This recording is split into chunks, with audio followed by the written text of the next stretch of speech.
ঈশ্বরের থেকে আশীর্বাদ পেতে হলে তার কাছে মাথা নত করতে হয়। ঝড়ের মধ্যে গাছ সুরক্ষিত থাকে কি করে? নত হয়। সম্মান কি করে অর্জন করা যায়? নত হয়।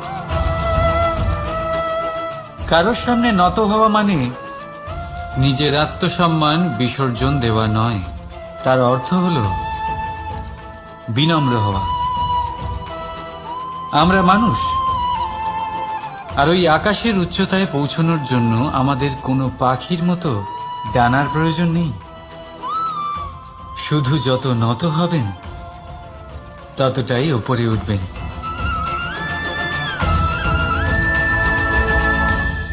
রাধা রাধা। আপনি এই সংসারে এমন অনেক মানুষ চেনেন